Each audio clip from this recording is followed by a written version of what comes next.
All right, welcome everybody. It is the Bills Faithful Podcast, episode 1. I'm really excited to be with two of my favorite people ever who are major Bills fans, and we are here to run through some fun little podcasts with all of you about our favorite team, the Buffalo Bills. This is the Bills Faithful, and I'll just introduce myself first before I throw it over to the other guys. My name is Jamie Spizzato. I have been a lifelong Bills fan. I am 51 years old, so as long as I can remember, I've been a Bills fan. And my favorite memory has got to be the time where I was at the game where the Bills made their epic comeback from 35 points down. I was at that game when they played the Houston Oilers and made the biggest comeback in NFL history. So I was really fired up for that. Most of the people left and they tried to come back in and they couldn't. And I was at the 300 level and just loving life. So that was me. Go ahead, Tone. You stayed. I love it. Yes. True. All right. Well, yeah, that's right. I am Tony Spizzato, Jamie's younger brother. Yeah, so I'm really excited for this. We talked about doing a podcast for a long time, and this is our favorite topic. We always talk about Bills, so we thought, let's record it. So I am 42 years old. My favorite Bills memory, so I got to go back. I was thinking about this. I used to have season tickets for about 6 years. Yes. And they were the lean years. So I was a season ticket holder from about 2000 to 2006. And we had one winning season. Oh, yes. And that season ended with the Steelers playing their backups and Willie Parker emerging as a good running back and us losing in a game that meant nothing for the Steelers. We were playing to make the playoffs and we lost. But anyway, I won't get into that. Favorite memory was in 2003, opening day. We played the Patriots. Yes. And we hadn't beaten them, as you guys know. I mean, I think Brady was 35-3 against the Bills. Yes, he was. And Sam Adams ran back that touchdown, if you remember that. Big Sam Adams. And we won 31-0. It was a beautiful September day. I'll never forget it. It was the best game I've ever been to. So that's my favorite Bills memory. Good one. Awesome. Yeah. James. Yeah, I am Jameson Spizzato. James Spizzato is my dad, and Tony Spizzato is my uncle. So great to be here. I'm a little bit younger fan. I've been a lifelong fan, but 23 years old. So my favorite memory is going to be a little more recent. But I don't know if you guys remember the primetime game I actually went with my dad. It was against the Dolphins. And the snow starts coming down. It's competitive. We're crushing them at first, but then they come back, and it's a really competitive game. The snow starts coming down. Fast line to the field goal. All the guys are just brushing off the field to make it all good for them. Kicks it in. Fans go nuts. It was just, it was like, Christmas miracle out there. It was awesome. Yeah, that's one of my favorite Bills memory. Good one. Yeah. Awesome. Gentlemen, we are going to go through a few things we have for you in store to do this little podcast. We just have a few things that we want to share with you. We each have something to say. So I guess I'll start with Tone. One of the things I wanted to talk to you, since we're about obviously near Thanksgiving and we're a little more than halfway. We wanted to kind of do this a little earlier, but whatever. We're 9-2 and the Bills are playing amazing. Tone, if you could summarize maybe the breakdown of some things these past few games. What are some things that stand out to you, Tony? What are things that stand out? So I think general theme, the crazy thing about this year to me is I feel like, as opposed to the last 4 years, I would say roster strength, if you just looked at it roster, we don't have the same level of roster, right? We lost a lot of our core guys. Losing Mitch Morse, losing Trey White, losing Micah Hyde, all these guys were sort of our heartbeat. And I really thought going into the season, okay, I was tempering my expectations. I'm like, if we go back a little bit to go forward, it's okay. We got to burn off some of this dead cap money. But I think what this has made for us is we're actually a way better team now. Yeah. And I think my biggest takeaway this far has been, I didn't know what the Diggs move would make, right? It was a lot. I mean, that's all we talked about last year. You knew there was some undercurrent stuff. So I didn't know what to expect with that move. But in my opinion, and you guys can share too, I'd love to hear what you think. Yeah. I feel like the pressure's off Josh where he doesn't have to feed Diggs anymore. Yeah. Yeah. And because he doesn't have to feed him, he can spread it around to people. And I think there's a lot of selfless players on this team. Yeah. You have Mac Hollins who, even though I think he caught one ball last week, but it was a huge catch, right? Oh yeah. And some of these other plays that come up. Ray Davis had a couple nice runs in there. Ty Johnson had a few good runs. These change of pace things. So it's pretty wild that I've heard this a couple. I don't know if you guys have heard this too, but they're kind of a sum of their parts, right? Yeah. They're not any big superstars. I mean, even if Josh's numbers, you look at them. I mean, the touchdown interception ratio has been amazing. So that's another thing. I don't know. I don't want to step on your guys' toes with that, but the evolution for Allen not to turn the ball over. I mean, last year he started the Jets game with three picks, I think, in the first game. Yeah, I think he's at 5 now through 11 games, which is insane. So that change is huge. But I just think the pressure's off him and they're playing free, and that's why they're coming through so big. So agreed. That's been my big takeaway from so far this year. Nice. Jameson, what about you? Yeah. Well, I'm going to bounce right off that. I mean, I think personally, when I was looking at their schedule beforehand, tempered expectations, I thought maybe the floor was like 8-9, 9-8. The ceiling was like 12-5, maybe. Yeah. I mean, I saw that the national media, like, it was just a down year. Like, a bunch of people were saying, like, 6-11. Like, they were just like, not even going to win the division and stuff. I'm like, I think we'll be us or the Dolphins or Jets. I think one of us will, more competitive, I thought, than last year. But I mean, it wasn't as much a surprise to us, but I think compared to the media and stuff, we have just met our expectations and more. Like, it's been just exceeded everything. And I think with Milano getting hurt early and stuff, that even lowered my expectations a little bit more and stuff. But besides these injuries, like Bernard and Dorian Williams, everyone is just stepping up. And like you said, like they're selfless guys. They show up to work and they put in the work and it shows. I mean, these guys are ready to go. Yeah. I mean, in a year that you thought they were going to go down, we've reached new team highs. I mean, the best record since 1992. Yeah. I mean, Kyle Bass has the field goal franchise record now. I mean, it's just like, it seems like, less pressure on Josh. I think this is like the one year where, we're like, oh, Bills maybe are, maybe a playoff team, but not a Super Bowl contender. And he's playing free right now. And he's playing great football. I think our coaches are feeling like that too. I think McDermott's been a little more aggressive. I think he's more deliberate on his calls, his schemes. Everything just seems to be meshing more this year when you have all these selfless guys and just we don't have that expectation on your mental side of the things. And that's my biggest takeaway. I mean, just new team highs on a year that we thought was going to be lower. That's probably absolutely.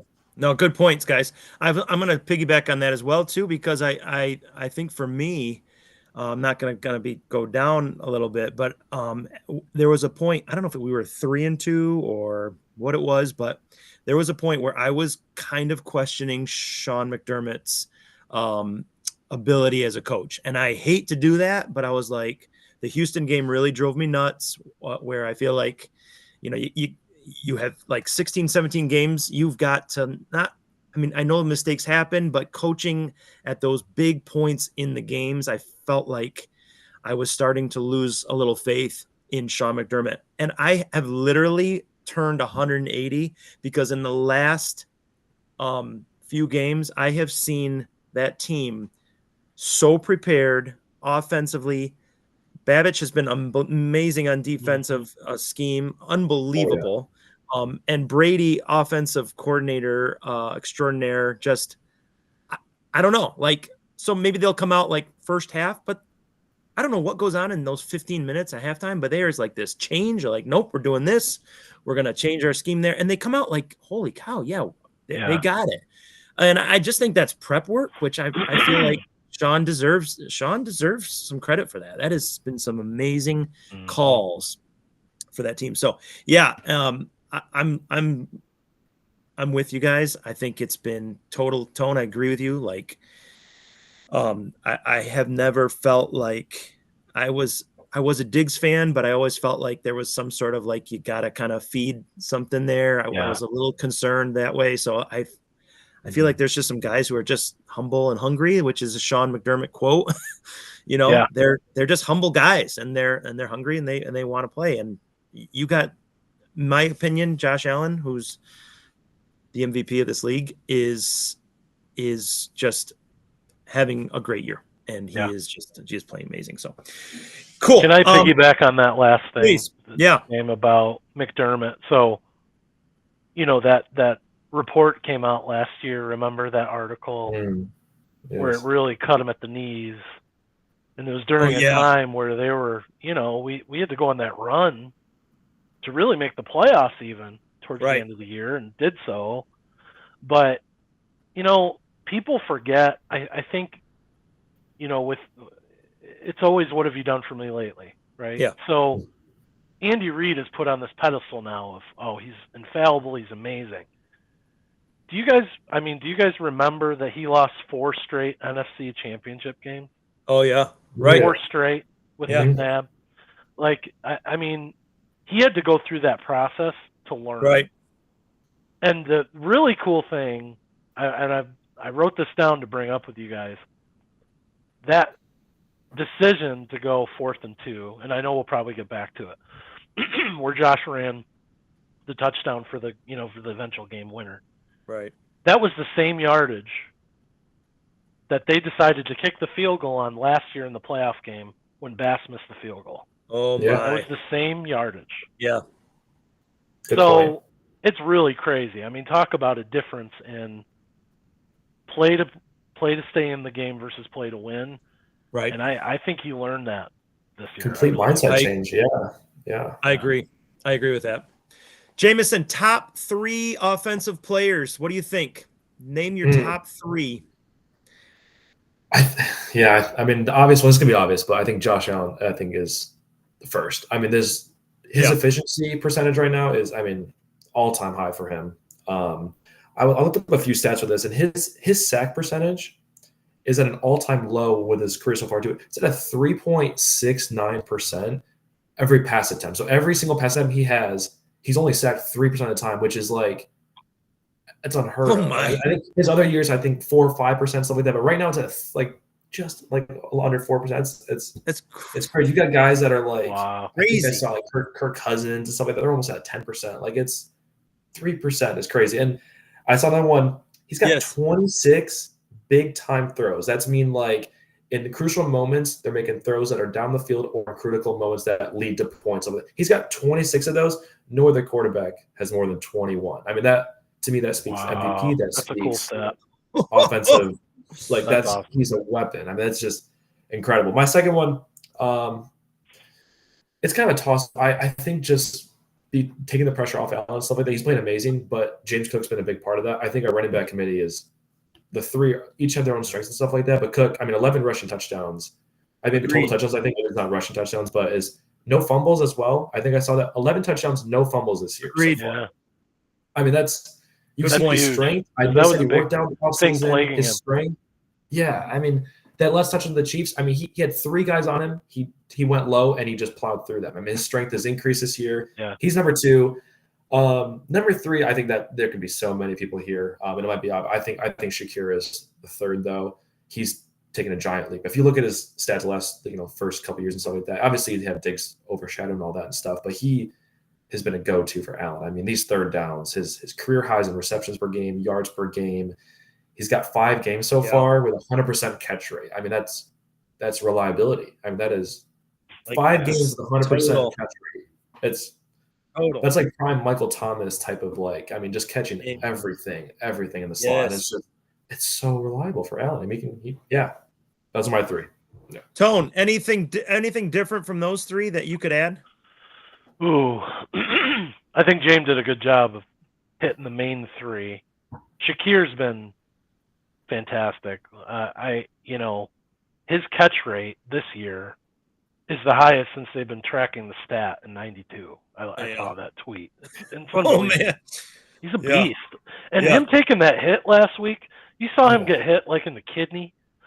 I mean, he's a baller. And if we don't get that 3rd and 9, that game might be different because we're about you're right. midfield. You're right.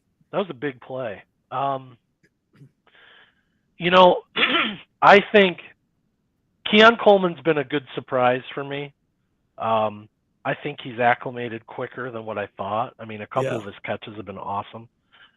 But I think biggest impact, to be honest with you, since he came on was Amari Cooper. I know he hasn't had huge games, but that catch he had last week, when he has a cast on his hand and he catches it one-handed with a cast, Then he switches the they ball weren't. before he falls. It's Yeah, it was unreal, and I, that's been a huge. That just adds another dynamic to me. That was such a big move by Bean, and I'm so glad he made that move because I think it really changes the dynamic of the offense. Because you actually can have, I know with like that Houston game, you could really tell in that game, we need a deep threat. We need somebody who can take the top off the defense. Right. And when Cooper came on, I think it's been awesome. So I don't know that he's the top 3, right? No, right. Yet, but I think he could be. Worth mentioning. Yeah, he's been an awesome addition. So worth mentioning. I'm going to just go off on a little bit of a tangent. I think I agree with all of your answers. I'm going to go with guys who don't even score. Is that offensive line, Jameson, you mentioned about the not getting sacked. I feel like our O-line, and like Tone said, you lose Mitch Morse, you lose a couple of those guys. I mean, you've got 5 guys in there who are just like they're pretty stinking solid offensive line. Now, we didn't run well against the Chiefs. Things we got to work on. They're not going to be perfect every week, but for the most part, I feel like our O-line has been pretty solid. I was a little worried at first with those penalties early on, especially Dawkins. That's kind of rare for him and things like that. But they're still trying to figure things out. There's a couple new ones, but a cool thing I heard about those guys were, I think one of them said that the center, who is it, McGovern? Yeah. Okay, so McGovern apparently is like this chef, and he has the offensive line come over to his house like every Friday night or something like that, and he cooks for them, and they have like all this food together, and these guys are just hanging out, and I love that because I'm like, you know what, those guys are like, they get together, and I think Amari Cooper was really happy to be in Buffalo because he's like, these guys like, they like hanging out with each other, and they do things together, and it's like it was really refreshing. So I'm going to give my top offensive players to the O-line, even though I agree with Jameson and Tone on that. So and that was without Spencer Brown this week too. That was out. That's right. Yeah, I mean, he's our starting left tackle, and we still who jumped in for him? Was it Vandermark? Yeah. On some of his runs, he's out there blocking. He is full on sprinting. Like these guys, they want to. He shows up. You see it. He shows up. Yeah. All right, top defensive players. How about you pick maybe one this time? Tone, you want to start first? Top defensive player as we're running down our list of this Bills Faithful podcast, episode 1. Gosh, I'd have. I know. Choose one is tough. This is tough. I think the way Rousseau started, I thought, oh my gosh, he's going to have a Pro Bowl year. He's kind of cooled off a little bit for me. But I got to say, I have to say Taron Johnson. I think he. Oh, yeah. Great call. He is the best slot defender in the league. He's the reason we could play nickel all the time. Yep. AFC Player of the Week, this most recent week. He's just a beast, and he's so underrated, but he doesn't look for that anyway. Right. And he shows up in little ways too, like just his run defense flying in. He'll make the picks there. That pick in the Green Bay game, the Jets game. I'm sorry, to seal that one. Yes. Was insane. He's great. He's fantastic, and he's so underrated. I would say Taron Johnson. Good choice. James? Oh, so I'm between 2 right now, and I don't want to take yours and stuff like that, so I'll try to pick one. Oh, you're fine.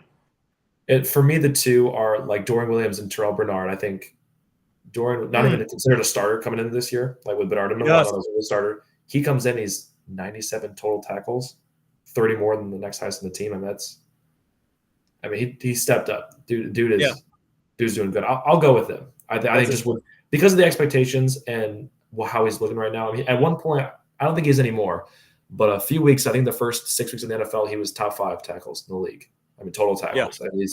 He's all over the field. Quick linebacker. And I think he's not as lanky as Tremaine Edmonds, but I think he's faster. I think he hits harder. I think he's just more aware of the scheme in the league. He's a little bit younger and stuff too. And with Buffalo, Yeah. I'll go him. Yeah. Well, and he wouldn't be where he's at if he didn't have that playing time last year with their injuries too, right? Yeah. So that's absolutely. He's developed incredible. They develop players so well.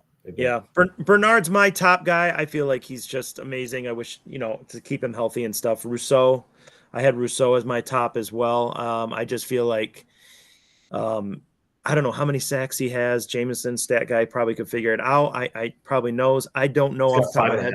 So. I tell you, he feels like he should have like 12 because he's always around something. He's always making something happen. I really love him. I hope they pay him big time. Yeah, he deserves it.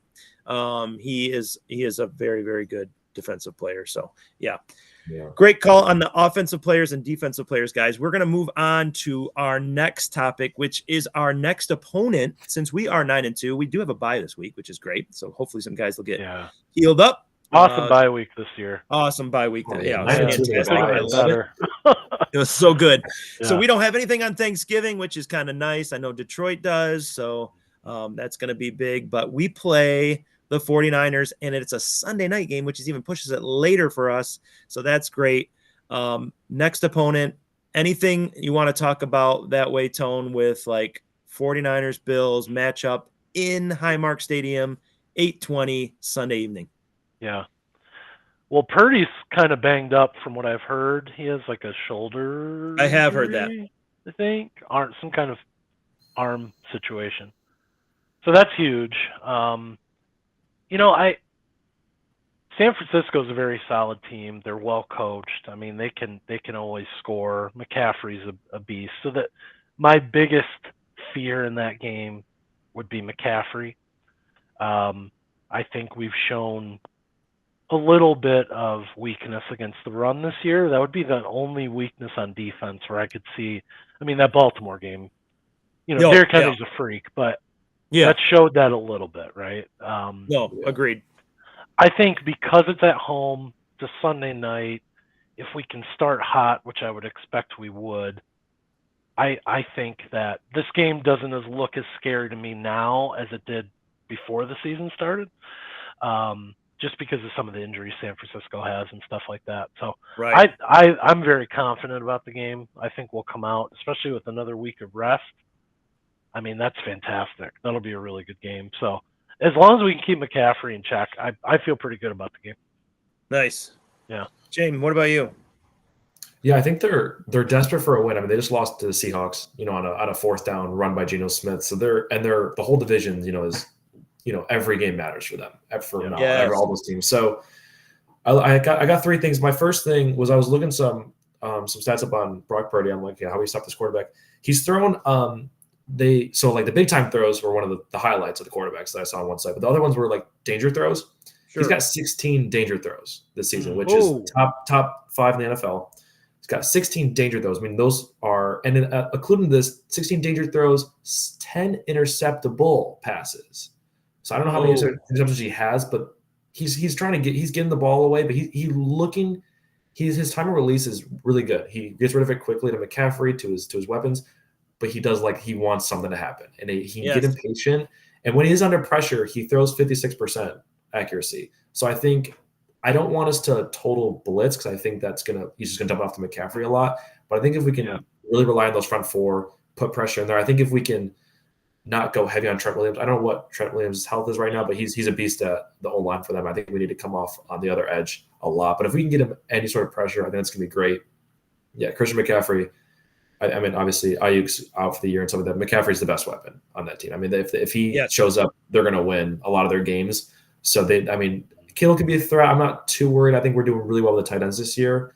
Personally, I know, Noah Gray had a couple touchdowns against us, but that's just red zone defense, I think. Watching those bubble screens with McCaffrey especially, I don't like our run defense, but I also don't really like a lot of our screen defense either. I think we beat Miami, but they played really well offensively. Yes, that was their whole idea of just running those screens, get in motion. I'm a little worried for that, but I am feeling confident because I think we can hold them up, and because they are really banged up and stuff. But those are my biggest things, I think. If we can get after Purdy, that's the.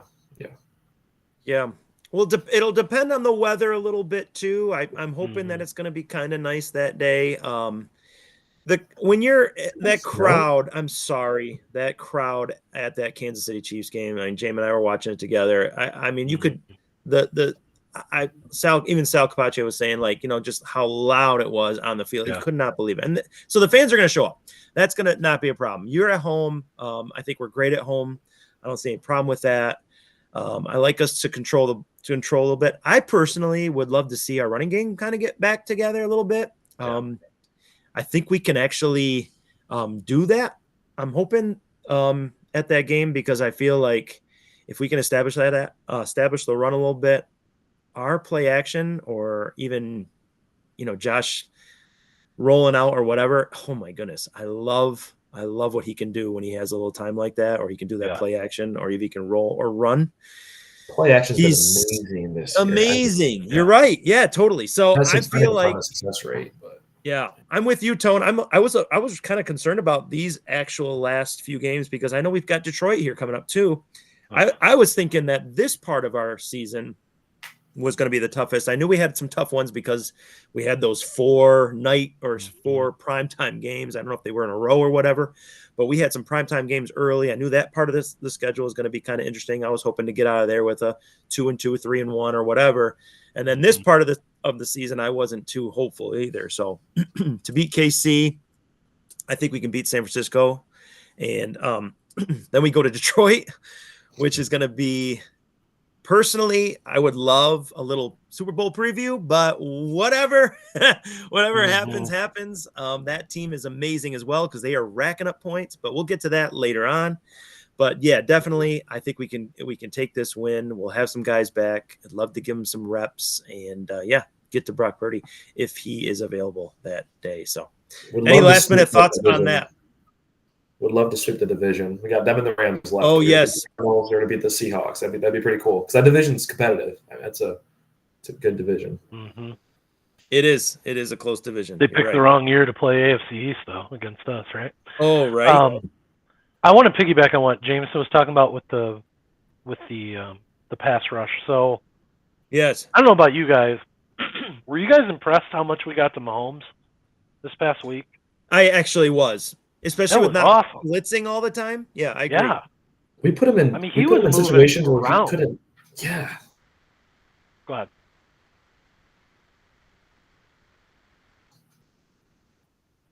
No, you're. I think we put increasing play. I think he was more duress in this game than the others. I felt like, I don't know the stats on that, but it felt like interception on the first drive. I mean, we got to him. I don't know if I'm not sure, different scheme, different players, but it seems like he was under more duress and stuff this year. Yep. Has been doesn't Epinesa come up big in every game against Mahomes? Do you I don't remember? know. All of a sudden, I don't know. Like, where is this guy? And then boom, something happens. I don't know.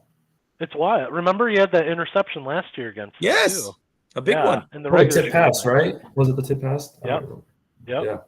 Yeah, he just seems to get. I don't know. He's like a game breaker for me. He can really have an effect on a game sometimes. Epinesa. Yes, he can. I just wish he could be more consistent, But that's exactly right. Yeah. All right, we're at our mix-up stat of the day. This is our podcast where we bring out Jameson's amazing stat of the day. He's already shared with us a lot of them, but he's already has his stat of the day, episode 1, Bill's Faithful Podcast. James, what do you have for us for stat of the day? Starting off, I mean, so far a lot of people are calling like he just on this run, he solidified himself currently as the number 1 MVP favorites. People still say Lamar and stuff, but that 4th and 2 run, I want to talk about that a little bit. So I saw this on Next Gen Stats, and you might have already seen it too and stuff like that. But out of all the stats, it might not be the most deep into it, but to me, the most impactful of how amazing this guy is. I mean, when he tucks the ball, Next Gen Stats say 1.2% chance of scoring. 1.2% chance of scoring from 26 yards away, 4th and 2. He runs by 5 defenders on that route. Yeah. I mean, whether it's contact, whether it's running by them. I mean, the Chiefs played perfect defense on that. If you stop it right now, okay, his worst option is the outlet to Ty Johnson, I think. He wants to go to Shakir. Right. Everyone is covered. I mean, the X's and O's, Chiefs, their coordinator, I mean, everything. They played that perfectly. I think they started in man, went into zone, confused the Bills. there's no scheme to stop Allen on those runs, though. I mean, 1.2% chance of scoring. He scores. That's my stat of the day. It doesn't get better than that for me. It doesn't get any better than that either. It's the Kansas City Chiefs. It is a 1.2% chance. 4th and 2. I know I couldn't watch the screen. I was literally freaking out. And yeah, Jameson just made it worse for me. I know why I was not looking at that because of the 1.2% chance. Yeah. Oh my gosh. Well, he turns a tuck and run. It's crazy. Yes. The thing I heard about that play is they actually fooled the Bills thinking it was man, but it was actually zone. I think that's what I heard. That's cool. So they actually had the perfect defense, like you said, Jameson, Mm-hmm. and it didn't matter. I don't know if you guys saw that Bolton. I mean, he's a big linebacker. He just bounced off Allen. I mean, that must be frustrating. That must be frustrating as a defensive coordinator. I mean, like, as a player, I mean, that's deflating. That's deflating, I think. It is. It is pretty awesome. But that's what MVPs do. I think that's what big time players do. And Josh Allen showed up at that game. And I don't think he needed to put the cape on. I don't think he needed to put the cape on that in, the entire game. I don't think he felt the pressure, but bro put the cape on at that point, and he knew it, and it was beautiful to watch. So I agree. Cool stat. I don't think it was a superhero game. It was superhero moments. I think that superhero moments. It wasn't a game. There was moments where he did, and that's right. Totally and we'll probably see the Chiefs again. We can talk about that later on. But yes, as we finish off our podcast, we want to close it off with our final segment, which is our top AFC teams, starting with number 8. And I'd like to get your viewpoints, guys, of where your rankings are. It doesn't have to be power rankings. It can be your rankings. Whatever you feel like you think is going to be the 8th best team to the 1st best team, according to you. You can take a few moments to look at this. I can go first. Let's just go, team by, position by position. My number 8 at this moment right now is the Denver Broncos. I have them as my number 8. I think they're going to squeak in. I don't know if they're going to make the playoffs, but right now they're my number 8. I'm just going to leave it there. I don't need to kind of analyze the Denver Broncos because I don't really want to, but that's who my number 8 team is. Jameson. Yeah, my 8 is the Bengals. I know they are. I think I'm looking at this not as much. Oh, nice. The playoffs. I'm thinking of. I think just going a lot of it is quarterback to me. I think Joe Burrow's playing amazing. His defense. The reason why they're 8 though is their defense. There's so many holes in it. I can't. If they make the playoffs, I don't think they will. If I had to make the playoffs right now, I think the Broncos get the 7th seed. I don't think they actually even make the playoffs, but I think top 8 teams. I don't know. Depends on the day, but I think they can take 8 spots. I think they can be competitive with any team. Not saying they're going to win those games, but they can be competitive. I agree. Good point. Tone, what about your number 8? Where are you at? Ooh, you guys brought up good. I think, Cincinnati, if they had any defense, I mean, talk about a waste of a season for Burrow and Chase. It's really sad, actually. It is sad. It's not that sad to me because I think he's too cocky, but I'm not really a fan. But he's amazing. I'll be honest. I think I think the Dolphins are right there. They're so close. They're going to make a run. I think they'll be right on the cusp. I think they'll just miss though, because they just had too much to overcome with Tua getting hurt. So I'd probably put Miami at 8 right now. Good call. Let's go to number 7, guys. I actually had Miami at number 7. I think they're actually going to make a move. I found them very dangerous. I thought that was one of the more stressful games when we played them. Their offense is very, very lethal, especially when Tua is healthy. So I have 7 is Miami. So 8 Denver, 7 Miami for me. James, number 7. I got Miami too. Nice. I still think the Broncos, based off schedule and based off just health and wise, and I think I'd like Sean Payton as a coach better. Their defense is better. To get his guys ready to go, I think Bonus is playing pretty good. He's a rookie quarterback, so I don't think he'll be amazing. But I think the Dolphins are trending in the right direction. I just don't think it'll be enough, but trending in the right direction. Number 7. Yes. James or Tone, 7. I have the Broncos. Nice. I think Peyton him going there has really been great. And I think he picked the quarterback that fit his system and what he wanted to do with Bo Nix. I think there's a lower ceiling on Bo Nix. I don't think he's going to blow anyone out of the water, right? Right. But I think they'll squeak in. I mean, it would have been great if they could have blocked or not blocked that field goal against the Chiefs. They'd be in a better spot right now. But Oh, yeah. I'd say Broncos 7. Nice. Number 6, you won't believe this. I'm picking the Chargers. I have a feeling that there's going to be 3 AFC West teams in the top 8. I'm not sure if that's going to pan out. I hope not. Chargers are starting to turn the corner a little bit. I was kind of like, oh, they're just kind of going to lay an egg a little bit. I actually thought that Kansas City was going to be the only team that's going to come out of the AFC West, but now I'm looking at, holy mackerel, 3 of them. So Chargers are my number 6. James. Yeah, this is hard for me. I think there's like different tiers right now. I think there's like a 1 and 2 that's a top, and then 3 and 6 for me are any given day 6 can beat, that kind of thing. For 6 for me, I'm gonna have Texans right now. I think I'm gonna have Texans. I think talented team. Joe Mixon's is Stroud's not playing at a high level, but he doesn't really have to right now. Mixon's playing out of his mind, but I don't think it's sustainable. Diggs out for the year does hurt them a lot. I mean, Nico Collins, Tank Dell, they're good. They're speed. They're not big receivers, though. And I don't think the offensive line is great. Stroud's getting sacked a lot. So I think they definitely have a high ceiling, but I think they're 6 right now. I think I think they'll win the division. They'll make the playoffs. I don't think they'll go crazy far, though. And I wouldn't mind playing them again, I think, now that we're more developed, for sure. So I'm going to have them at 6. Good point. Tone. Yeah, I agree with Jameson on this one. I think Texans, to start the year, I thought they had a high ceiling, especially bringing Diggs. I'm like, wow, this could be a tough team. We played one of the worst games I think we've played against them this year. I agree. Josh did. His stat line was horrible. Yeah. And we almost still won. So if we can put our worst out there on the road and almost still beat them, we should have won. They don't scare me, to Jameson's point. I would welcome them to come to Orchard Park. So I'd put them at 6. Nice. Yeah. Number 5 on my list as we go through the top 8 AFC teams, starting with number 8. Number 5 for me is Houston. I had the Texans at 5. I do think we could possibly play them. I think it's going to be home, and I agree with you, Tom.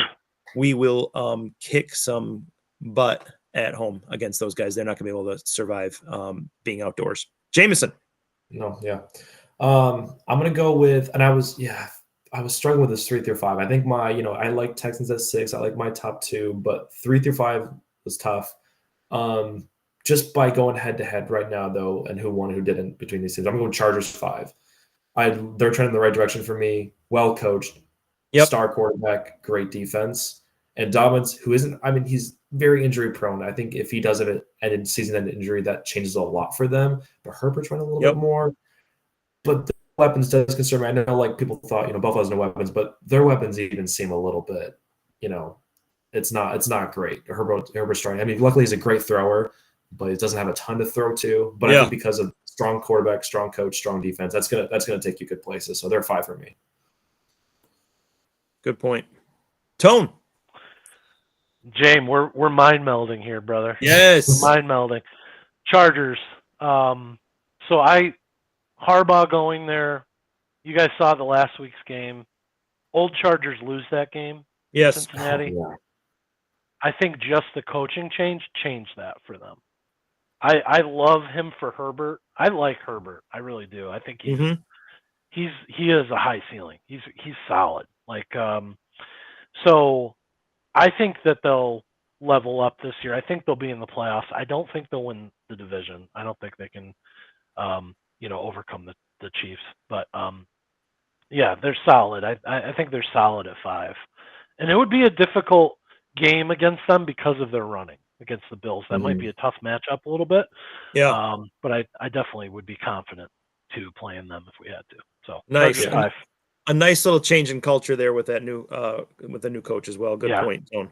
Number 4 for me, I am putting Pittsburgh here. Number 4, I'm putting Pittsburgh here. And I don't want my sister to hear this podcast because or Jameson's wife. but I'm not a big Pittsburgh fan right now. They are so well coached though, and their defensive line is so good. If we could just harness a little of that to win a game with 6 field goals, I believe it was. I you got to give them props for how they've been doing. So I'm going to put them at my number 4 spot. Pittsburgh is my number 4. James. Yeah. And I think when I first was making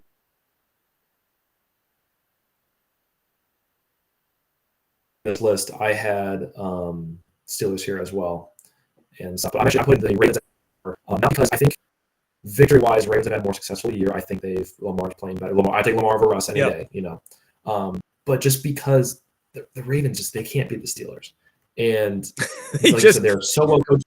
The Steelers is something about them. There's a blocked punt, there's a long return. There's something always happens when playing them. And because they're so well coached and because they will cause at least one turnover guaranteed, and they don't turn the ball over right now. It's amazing. Russ is not throwing interceptions because they're so well coached. Their defense is amazing. They're doing everything right, and they don't have to. They're not scoring touchdowns to win right now. I mean, that's a good team, I think. So that's why I'm putting the Ravens at 4 because I think they are really good, but they can look pretty bad too. To me, the Steelers haven't looked bad yet. The Ravens have looked bad to me. I know they crushed us and stuff, but they can look really good. They can look really bad too. So I'm putting Ravens at 4. Well done. Good point. Tone, what do you think? I'm flipping. I'm going with your father, your wise father, Jameson, on this one. I'm saying Steelers. I don't trust Russ. He'll throw the occasional rainbow ball touchdown. I don't know. Something changed with him after the Seahawks. And I just don't trust them. I mean, they beat the Ravens, and those division games in AFC North are insane. They all have each other's numbers. So I mean, that was a great win for the Steelers. I think they're a good team. Obviously, their defense is unbelievable. I just don't trust them on offense. That would be the only thing for me. But again, like all this stuff, it's a coin flip for me. But I would go Steelers 4. Good point. Yeah, and I think the biggest thing why I switched my 3, which is our next one up compared to the 4, was I do have Baltimore at 3 just because of the quarterback. Lamar, in my opinion, is the second best quarterback in the league. He is dangerous. I don't like playing Baltimore. I'm with Pittsburgh. But Pittsburgh seems to know how to beat him. I wish we knew how to beat him. I just felt like that game really exposed us a little bit, especially defensively. They got Derrick Henry, but their defense is susceptible. So I think if Josh had a little more time during that game, I think we would have made that a little more susceptible, where we could have found some open guys. But yeah, I have for my number 3, I have Baltimore as the third best team currently right now in my top AFC rankings. James, you want to hit this one? Yeah, I kind of talked about it already. I put Steelers here, and not because I would rather play the Steelers than Ravens. Totally. I think in the general scheme of things, I think most people would put Ravens as well. But considering just ranking these teams, Steelers just beat the Ravens. I don't like I said, I don't trust Russ as much as Lamar. Lamar's better, and I would rather play the Steelers than the Ravens. But I think just with their trend in the right direction, they do everything right. And because they beat the Ravens the last 9 games, they beat them 8 times. That's why I put them ahead of them. Not necessarily I would rather play the Ravens over the Steelers. I'm not saying that, but I think in just this ranking, I ranked them in my head, I'm putting Steelers at 3 above the Ravens because they got their number. That's it. Yeah. That's what I love. Tone, what are you thinking? You thinking the same thing? Yeah, I'm going Ravens. It's a quarterback league. Lamar, even though Lamar hasn't done it in the playoffs, right? He struggles in the playoffs. I like Harbaugh. I think Harbaugh's a really good coach. Their secondary's rough, but if Trey White can come back a little bit, he could maybe help them. I don't know if they have people coming back from injury later in the year too. I'm assuming maybe they'll have some help there. That division, they have a lot of division. I don't know if you guys have seen that. They have a lot of division games to end. Yes, they do. They're going to feed on each other, which is great for us, right? Let them beat each other up. So I think that's going to happen, and I think it's just going to be like one win that's going to separate them. But I put Baltimore at 3. Sure. Yeah. So that gives us to our top two, and we kind of all know what mine are going to be, but it may change. It's this just because this is a Bills Faithful podcast doesn't necessarily mean that you have to always put the Bills at number one. But I did actually put my final two was I have Kansas City at 2 and I have the Bills at 1. My reasoning, not only did we just beat the Kansas City Chiefs, I feel like the Kansas City Chiefs don't look very good offensively. Defensively, I will tell you, they actually look pretty good, but they've had some energy. Maybe Pacheco comes back really healthy or whatever. I don't know, but I just feel like we seem to be like we just score 30 points on the Chiefs? Like that's pretty impressive, right? We've scored a lot of offensive points. And the Chiefs escape with a blocked field goal. They are kind of squeaking by some teams. So yeah, they went on a 9-0 run, and they're a good team. They're well coached, nothing against them, but I have Chiefs at 2, Bills at 1. I hope it pans out that way. James, what are your thoughts? Yeah, I agree. I got Chiefs 2, Bills 1. It's not. Yeah, I think a lot of unbiased people could say that as well. It's just because Chiefs are still. Yeah, Andy Reid's a great coach. Their coordinators, their coaches, they're fantastic. And Mahomes got 12-11 right now ratio, which is if Allen did that, they'd call him horrible quarterback and stuff. Anyways, but we're not going to overrated, probably right. Overrated and probably we'll never do anything. But Mahomes, but I think what helps a lot for him is he's got 107 quarterback rating in the fourth quarter. I think the team they're not flashy, but they play lights out when it matters most. And even though they might have not done it against us, we played better, and that's all it was. They're really still a scary team. And Mahomes, I know you put Lamar ahead of him. I would put Mahomes as the second best quarterback. I think Allen outshines him, and I think he can do more than Mahomes. And Mahomes, I think, at this point, he does rely on his defense a lot, but I think he still makes big-time throws and big-time moments, and Andy Reid's not afraid to do things. And Pacheco's coming back this week, next week. He's coming back. I think they're going to be a little bit healthier and stuff. So they're 2, but, I mean, Bills are 1. We beat them. We're missing 3 offensive starters. Yep. We're going to be healthy just as much. Allen still didn't play anything crazy, but, just like what I said, Mahomes plays well in the big moments. Josh Allen played even bigger. He played even better in the bigger moments. So that's why they're 1. And still the same reasons, but yeah. Good take, James. Tone, finish us off here. Yeah, I agree with you guys. I put Chiefs 2. Obviously we beat them head to head. Now, mathematically and also schedule-wise, to get the 1 seed, it's going to be a little bit tough. We do have the tiebreaker, which is huge, right? That helps us a lot. They have an easier schedule to end than we do, I think, if you look at their games. They have a few tough ones in there, but I think especially the Lions game for us that's going to be a big one. But I do think the Bills are top. One thing that really stood out to me, Kelsey is not the same player anymore. And they do not have the big over-the-top threat to go with him. Right. And they can't come back with just these passes to Kelsey. He had 2 catches for 8 yards. And, yeah, they had their other tight ends catch some, and they played well or what have you. But they just don't scare me like they used to. They really don't. And I think we exposed them a little bit. So the thing is, though, the X factor, like Jameson said, Mahomes is a winner. The other thing, though, what I will say, there's a reason no team is three-peated in the Super Bowl. Yep. Talk about almost an impossible feat to do that. Yeah. And I just don't know. You'd have to have a lot of gas left in the tank to go another run to the Super Bowl. Yeah. Get lucky. You got to get lucky too. And to win 3 in a row, that's tough. So for that reason, I think it's the Bills' time this year. Yeah. Well, and we'll have, if we can somehow get that number 1 seed, you know how nice that is to get another bye. Oh yeah. I think that helps the Chiefs so much because they get that extra time of rest. You're home, you're not traveling. That's a lot of nice things. And I think Bills have a chance. You get that win against the Chiefs already. There now you got a little bit of incentive. There's a really big incentive if you can get that 1 seed. I just would love to get that 1 seed. So yeah, it's going to be interesting. I know they got Panthers, Raiders upcoming. That's whatever. You never know. It's the NFL. It's a week-to-week league sometimes, but they do play the Chargers. I know they play Chargers, They got a couple of good games. I think mathematically, if I was a betting man and unbiased, I probably would have the Chiefs getting the 1 seed.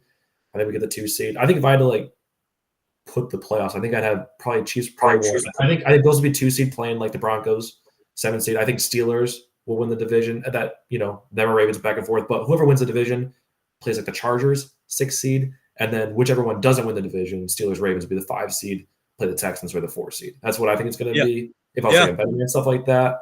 Yeah. But I mean, games can lose. I mean, like, I think Chargers are playing really well right now. That can be a toss-up game with the Chiefs. I mean, I know we got, mathematically playing the 49ers, Lions, Rams. I forgot the rest of our schedule, but mathematically they say we're going to lose one of those games. So we just got to hope for the Chiefs maybe lose another one on top of what. Chiefs have Panthers, Raiders.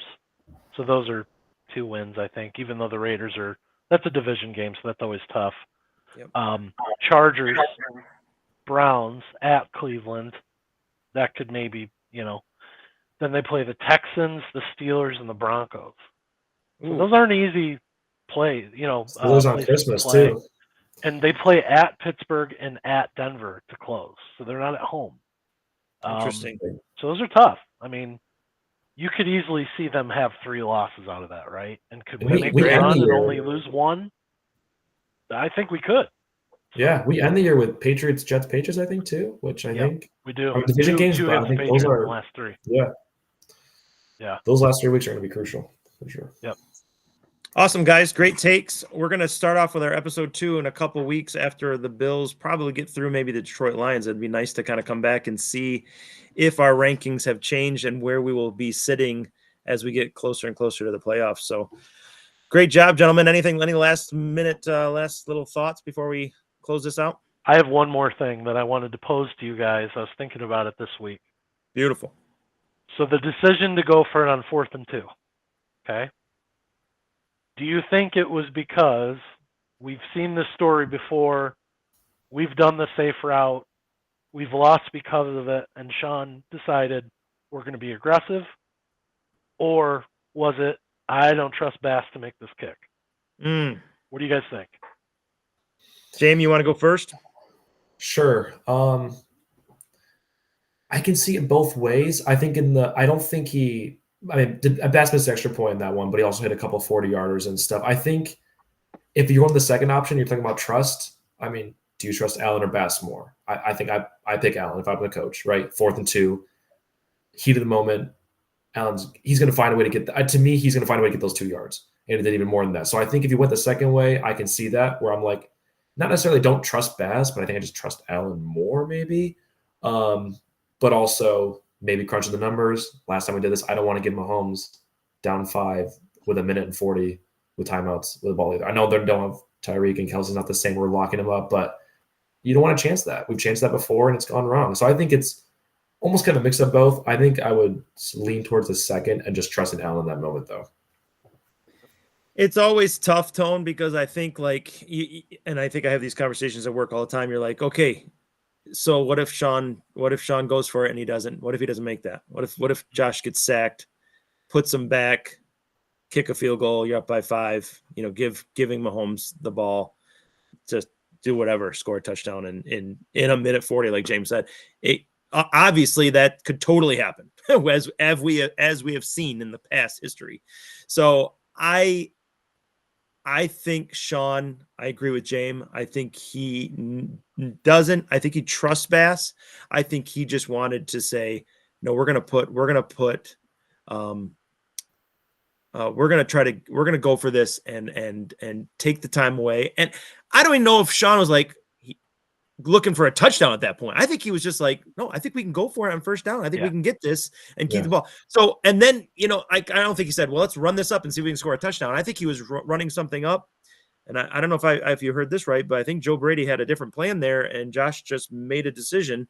Yeah. Like Jameson said, 1.2% chance, like, okay, crap, you throw this ball, whatever could happen there. Ends up getting the first down and more. And just having that, like, oh my gosh, we have a 9-point cushion. Yeah. Or a 10-point cushion, was it? Whatever it was. It was great. And you finally felt comfortable with like that. I think so. Yeah. And you felt like, yeah, that was a great call. Well, I think regardless of the reason behind it.